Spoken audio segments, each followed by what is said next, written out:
Halo adik-adik, Assalamualaikum warahmatullahi wabarakatuh. Baik, saya perkenalkan dulu. Nama saya Rati Apri Utami. Saya berasal dari Program Studi Agribisnis Fakultas Pertanian Universitas Jember. Beberapa kali melakukan pertemuan dengan adik-adik mahasiswa yang mereka mendalami mata kuliah pengantar ekonomi pertanian, ada beberapa request nih untuk review kembali dalam bentuk video pembelajaran. Mungkin dalam pertemuan kali ini masih sederhana ya, karena baru mencoba-coba juga. Baik, saya langsung mulai berkaitan dengan materi yang diminta untuk direview dalam video pembelajaran kali ini adalah berkaitan dengan permintaan, penawaran, dan pasar pertanian.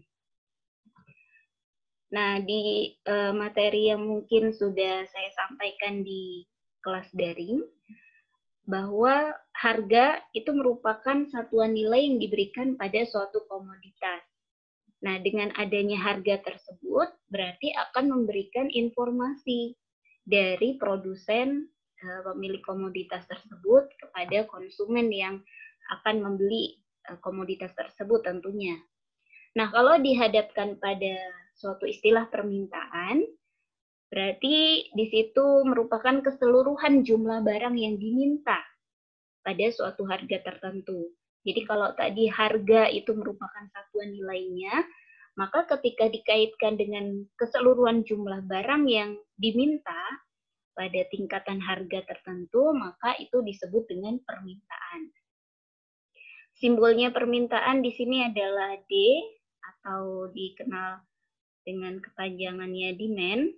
Kemudian ada istilah Q ya, di sini kepanjangan dari quantity atau jumlah barang yang kemudian di sini ada D kecil berarti yang diminta.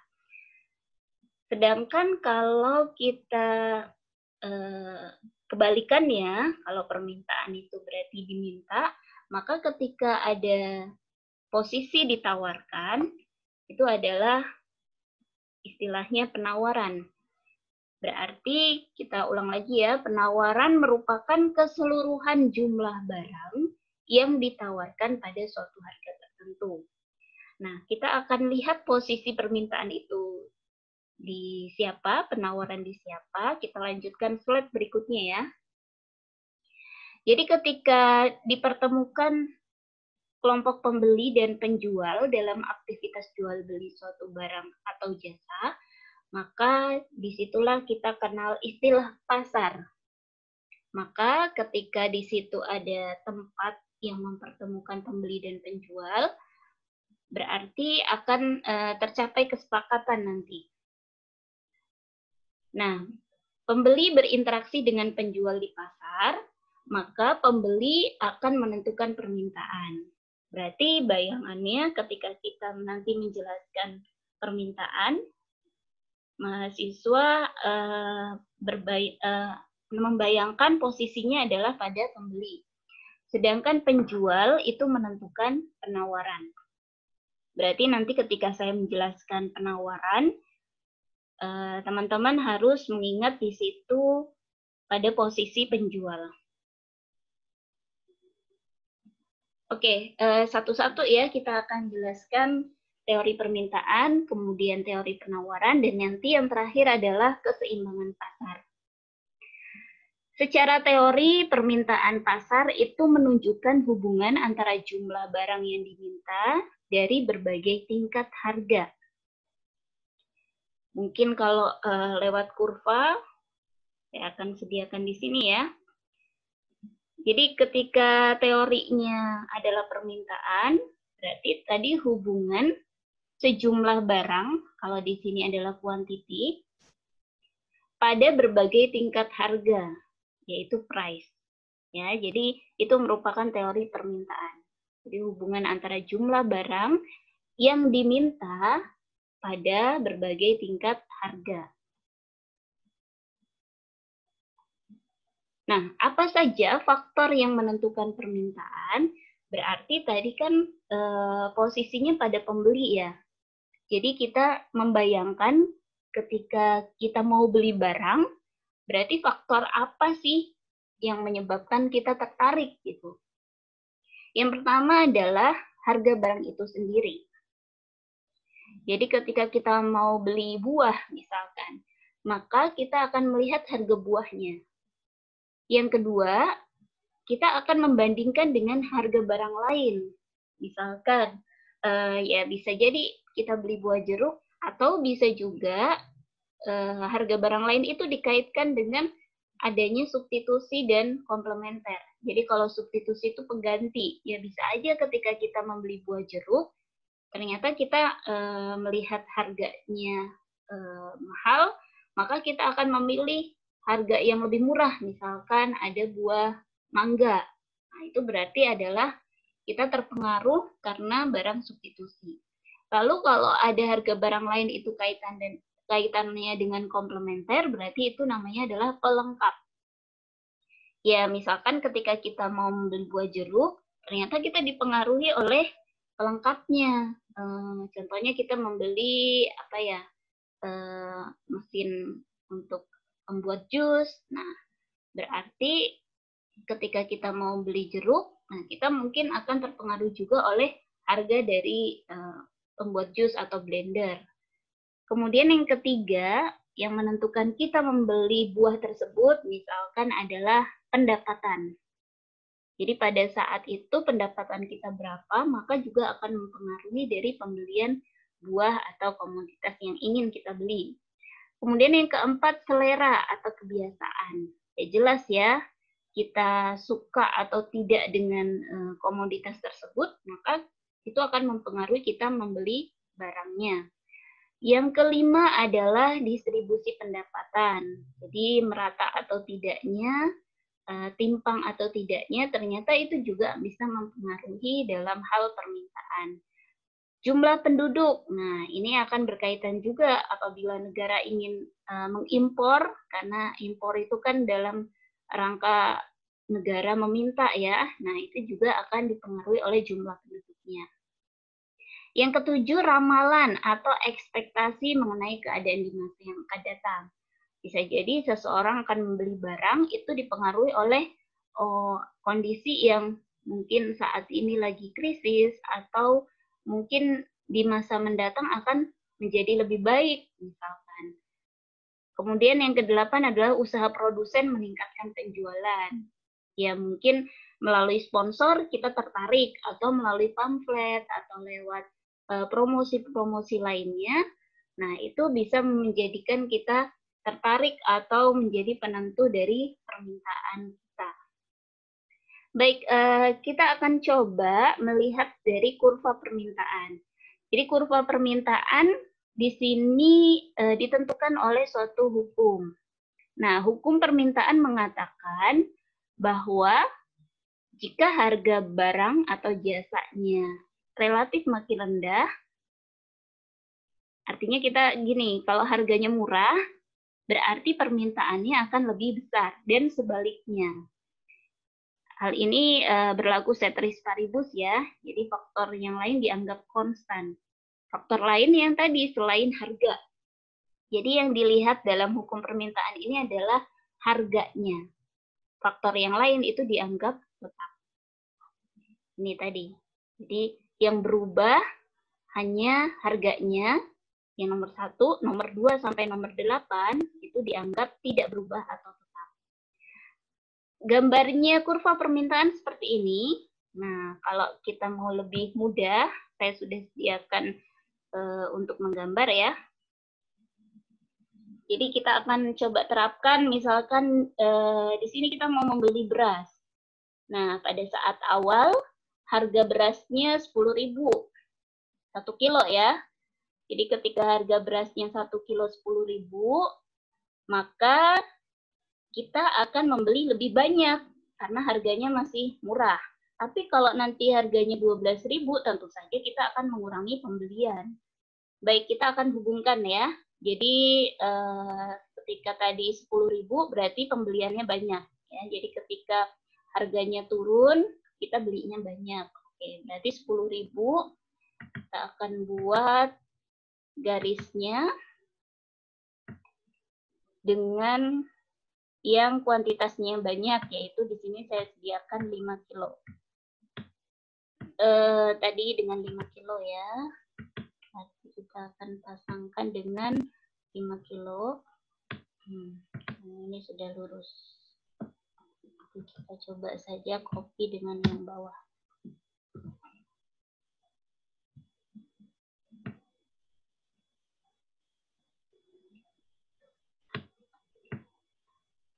Ternyata tidak ahli membuat yang garis horizontal. Apa ya? Segini. Nah, seperti ini berarti ketika kita membeli pada harga 10.000, kita membelinya lebih banyak karena harganya murah. Sebaliknya, ketika harganya sudah naik menjadi 12.000, harga 1 kilo beras jadi 12.000, maka kita akan membelinya lebih sedikit. Ya, saya geser saja ini, kemudian kita naikkan.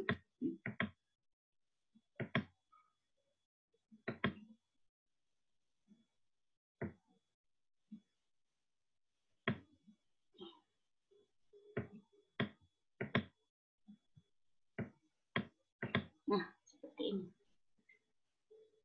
Oh, yang tadi jadi hilang ya.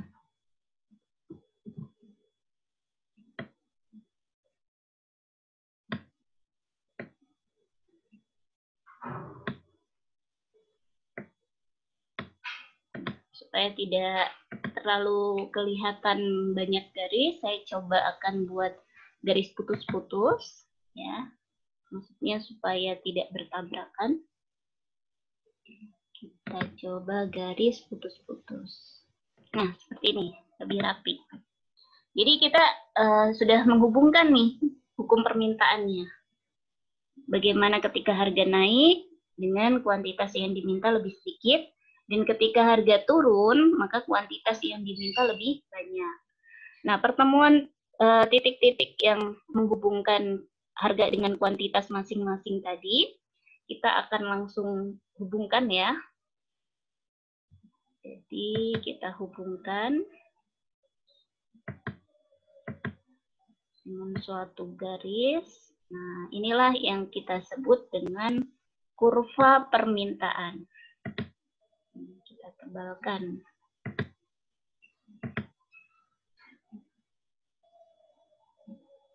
Nah, ini. Ya, semoga bisa dipahami. Jadi bentuk dari kurva permintaan yang menurun dari kiri atas ke kanan bawah itu diakibatkan oleh hukum permintaan yang negatif atau berkebalikan. Ya, karena kita tahu tadi hukum yang berkebalikan atau negatif itu antara harga dengan kuantitasnya itu berlawanan. Seperti itu. Nah, itu kita sudah paham insya Allah untuk kurva permintaannya. Kita akan lanjut fungsi dan persamaan dari permintaan. Jadi fungsi permintaan dikatakan di sini adalah QD A minus BP. Jadi di sini ada tanda negatif. Inilah yang tadi dijelaskan dalam hukum permintaan. Jadi kita akan lihat hubungan kuantitas dengan P yang price ini itu adalah berlawanan. Nah, setelah itu kalau kita sudah tahu ada bentuk kurva permintaan tadi, maka di sini ada istilah dalam kurva permintaan yang disebut dengan pergerakan dan pergeseran.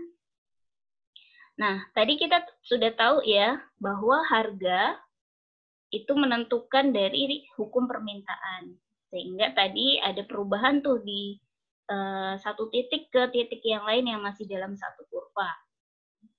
Nah, yang dimaksud perpindahan dalam satu kurva itu adalah pergerakan. Jadi, pergerakan berada pada sepanjang kurva permintaan. Penyebabnya adalah harga dari produk tersebut. Sedangkan kalau ada istilah pergeseran, maka yang menyebabkan adalah faktor selain harga. Nah, kita akan lihat bentuk dari pergerakan sama pergeseran. Jadi kalau pergerakan tadi yang kita gambar ini, Ini namanya pergerakan. Jadi dia berubah dari satu titik ke titik yang lain masih sepanjang kurva permintaan yang diakibatkan oleh perubahan harga.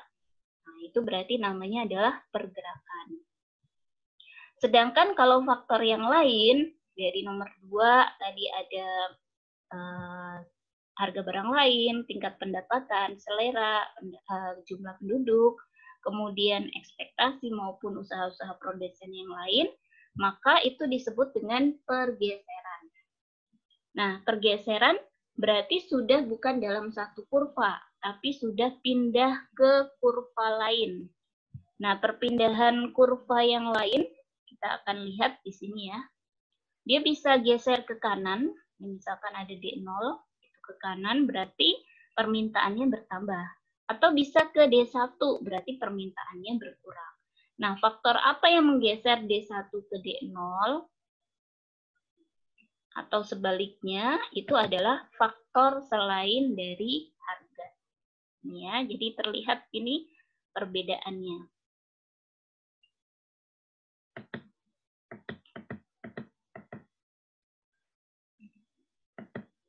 Kita contohkan ada satu nih faktor dari pendapatan. Jadi ketika pendapatan seseorang naik, maka dia akan juga menambah jumlah pembeliannya. Nah, menambah jumlah pembeliannya itu bukan lagi dalam satu kurva ini, tapi dia akan pindah kurva geser ke kanan. Dan sebaliknya, ketika pendapatannya turun, dia akan menggeser permintaan ini ke kiri. Seperti itu untuk permintaan. Kita akan lanjutkan ke teori penawaran. Baik, kita akan mulai untuk kembali menjelaskan. Setelah tadi teori permintaan, kita menuju ke teori penawaran.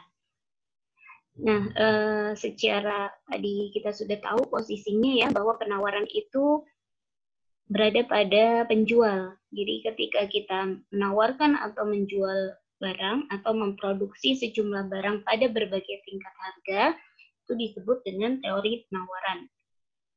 Berarti faktor yang mempengaruhi penawaran itu kita bayangin aja ketika kita mau menjual suatu barang atau komoditas atau jasa, maka faktor yang kita lihat adalah pertama, harga barang itu sendiri. Jadi ketika kita mau menjual buah atau mungkin menjual sayur atau mungkin menjual barang-barang pertanian lainnya, kita tentukan dulu harga barang itu sendiri. Kemudian yang kedua, kita bandingkan dengan harga barang-barang lain atau harga pesaingnya. Yang ketiga, harga faktor produksi. Faktor produksi itu kan ada dari SDM atau kemudian bahan baku atau kemudian lahan, bisa juga modal. Nah, itu akan mempengaruhi dari nanti penawaran barang tersebut. Kemudian yang keempat, biaya produksi. Berapa sih kita ngabisin untuk produksi dari barang tersebut? Nah, itu juga akan mempengaruhi dari penawaran. Yang kelima, tingkat teknologi. Seberapa besar atau secanggih apa teknologi tersebut, itu akan mempengaruhi penawaran dari barang tersebut. Jumlah pedagang atau penjual, kemudian yang ketujuh, tujuan operasi perusahaannya, dan juga yang terakhir adalah kebijakan pemerintah. Nah, kebijakan pemerintah ini bisa dikaitkan dengan pajak dan subsidi. Jadi adanya pajak tentu saja akan meningkatkan harga penjualan, kemudian berarti di situ penawarannya nanti akan berpengaruh juga. Begitu pula dengan subsidi, dia akan mengurangi harga dan itu juga akan mempengaruhi dari besarnya penawaran. Sama halnya dengan kurva untuk permintaan, kita coba akan jelaskan ya bentuk dari kurva penawaran itu sendiri. Nah, ini. Jadi kurva penawaran menunjukkan hubungan antara harga, di sini yang vertikal ya, itu adalah price atau harga. Kemudian yang horizontalnya ini adalah kuantitas atau quantity. Jadi simbolnya di sini P, kemudian yang untuk kuantitasnya adalah Q. Bentuknya berkebalikan dengan kurva permintaan, karena kita tahu hukum penawaran itu arahnya adalah positif. Jadi ketika harga naik, maka akan menyebabkan kuantitas penawaran barangnya juga akan naik. Karena searah ya, positif itu searah. Begitu pula sebaliknya, ketika harga yang ditawarkan itu turun, maka jumlah barang yang ditawarkan juga akan turun. Tentu saja berlaku ceteris paribus, yakni faktor lain dianggap tetap. Jadi yang berubah hanya faktor dari harga barang itu sendiri. Baik, kita akan coba simulasikan untuk menggambar supaya pemahamannya lebih bisa diterima. Tadi disebutkan hukum penawaran itu positif. Antara harga dengan kuantitas itu searah. Jadi ketika harga naik, maka kuantitas naik. Dan ketika harganya turun, maka kuantitas yang ditawarkan juga akan turun. Tadi ada contoh ketika sebagai konsumen kita membeli beras ya, maka sekarang saatnya ketika kita menjadi penjual, menjual beras pada saat harga 12.000. Nah, berarti di sini ada pilihan banyak atau sedikit yang ditawarkan. Ya, tentu saja kita memilih yang banyak ya, karena tadi sesuai hukum penawaran ketika harganya naik, maka jumlah yang ditawarkan itu naik juga. Dan ketika harga turun, berarti yang ditawarkan juga turun. Kita akan hubungkan dengan kurva dari masing-masing hukum penawaran tersebut. Kita akan coba ya dengan simulasi garis untuk menghubungkan pada saat 12.000 sini, maka jumlah yang ditawarkan adalah 5 kilo. Tentu saja kita sebagai penjual akan bersemangat ketika harganya lagi naik, ya kita akan menawarkan barangnya lebih banyak. Tapi sebaliknya, ketika harganya turun, ya kita juga akan menurunkan dari jumlah kuantitas penawarannya. Jadi ketika harganya turun menjadi 10.000, nah, yang kita tawarkan itu turun menjadi misalkan hanya 3 kilo.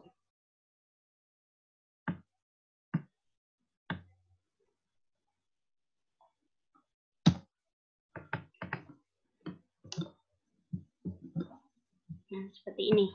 Jadi kita hubungkan ketika harga naik dengan kuantitas banyak dan ketika harga turun dengan kuantitas sedikit. Supaya lebih kelihatan rapi ya, saya akan coba dengan garis putus-putus sebagai penghubung lebih rapi ya. Nah, kita sudah ketemu ini titik sesuai dengan hukum penawaran tadi ketika harga turun maupun ketika harga naik dan pengaruhnya terhadap jumlah kuantitas yang ditawarkan. Titik pertemuan keduanya kita akan gabungkan. Nah, kita akan menemukan suatu bentuk dari kurva penawaran. Jadi karena tadi hukumnya positif ya, tandanya positif, maka bentuknya kurvanya adalah naik. Beda dengan kurva permintaan yang tadi hukumnya negatif, itu bentuknya turun ya tadi ya. Kalau yang penawaran ini bentuknya adalah naik. Saya akan tebalkan. Nah, seperti ini. Nah, ini adalah yang disebut dengan kurva penawaran atau supply. Jadi semoga bisa dipahami ya, kenapa tadi bentuknya naik, itu karena disebabkan oleh hukum penawaran yang berlaku positif. Oke, untuk kurva penawaran semoga cukup bisa dipahami dan kita menuju ke fungsi dan persamaan dari penawaran. Masih berlaku juga karena hukum penawaran itu positif, ya di sini berlaku untuk fungsinya, itu juga fungsi dan persamaannya itu juga menjadi positif. Ini harusnya QS. Nah, jadi fungsi dari fungsi persamaan penawaran Berarti A plus BP. Nah, kuantitas dengan price-nya, kuantitas dengan harganya itu menunjukkan hubungannya adalah searah di sini, positif. Lanjut. Nah, kita akan menuju ke setelahnya, tahu fungsi dan persamaan penawaran. Sama halnya dalam permintaan, dalam penawaran juga ada istilah pergerakan dan pergeseran. Jadi yang kita gambar tadi, ini akibat dari perubahan harga 12.000 ke 10.000 atau 10.000 ke 12.000, dia akan mengalami pergerakan di sepanjang kurva. Nah, jadi banyak sedikitnya jumlah barang yang ditawarkan itu dipengaruhi oleh harga barang tersebut, dan itu akan menyebabkan pergerakan di sepanjang kurva tersebut. Nah, berarti istilah pergerakan penyebabnya adalah perubahan dari harga produk yang bersangkutan. Sedangkan kalau faktor-faktor lain selain harga, yang tadi penawaran ditentukan oleh harga barang lain, apalagi tadi ya, biaya produksi, faktor produksi, harga dari faktor produksi, teknologinya, itu akan menyebabkan istilah pergeseran. Jadi faktor selain harga itu adalah istilahnya pergeseran. Bentuknya, kalau pergerakan tadi hanya dalam satu kurva, kalau pergeseran berarti dia geser. Dari S0 ini ke S1 berarti geser ke kanan, dari S1 ke S0 itu berarti geser ke kiri. Nah, kalau dilihat perbedaannya seperti ini. Jadi yang sebelah kiri, perubahan jumlah barang yang ditawarkan akibat perubahan harga, maka itu dia disebut pergerakan. Sedangkan kalau yang kanan, ini ada perubahan penawaran diakibatkan dari faktor perubahan selain harga. Dia bisa geser ke kanan, bisa geser ke kiri. Jadi dia sudah pindah kurva. Baik, seperti itu untuk kurva penawaran. Kita cukupkan ya, semoga lebih jelas pada saat kita sebagai penjual, maka kita harus memposisikan diri pada hukum penawaran. Selanjutnya ada kita bertemu dengan keseimbangan pasar. Jadi keseimbangan pasar berarti kita akan memposisikan bertemunya antara pembeli dan penjual. Pembeli tadi ada pada kurva permintaan dan penjual ada pada kurva penawaran. Baik, kita langsung ketemukan ya. Kita copy saja bentuk dari penawaran ini. Kita gambarkan di sini. Nah, ini adalah kurva penawaran, kurvanya dari penjual. Kemudian kita pertemukan dengan kurva dari permintaan, yaitu posisi sebagai pembeli.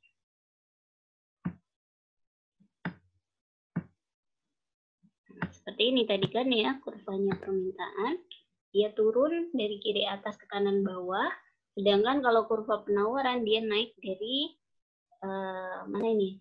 Kiri bawah ke kanan atas. Nah, kalau sudah kita gambarkan mereka berdua nih ketemu di pasar, transaksi, dan terjadi kesepakatan, disitulah ada titik pertemuan. Titik pertemuan ini disebut dengan equilibrium atau titik keseimbangan pasar. Ya, jadi titik yang berada pada perpotongan antara permintaan dan penawaran, maka itu disebut dengan equilibrium. Sini. Jadi titik keseimbangan pasar atau equilibrium itu terjadi pada saat harga yang diminta itu sama dengan harga yang ditawarkan. Begitu pula kuantitas yang diminta itu sama dengan kuantitas yang ditawarkan. Jadi otomatis sudah terjadi kesepakatan dalam keseimbangan pasar ini. Jadi kalau lebih mudahnya, ini kita akan ketahui keseimbangan pasar itu pada harga yang sama yang diminta dengan yang ditawarkan.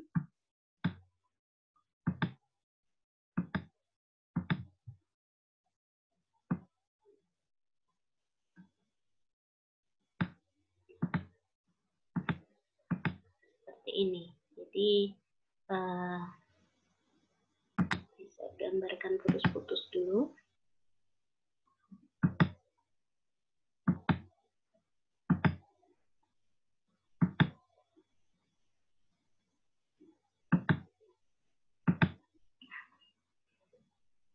Ini ya, jadi harganya pada keseimbangan.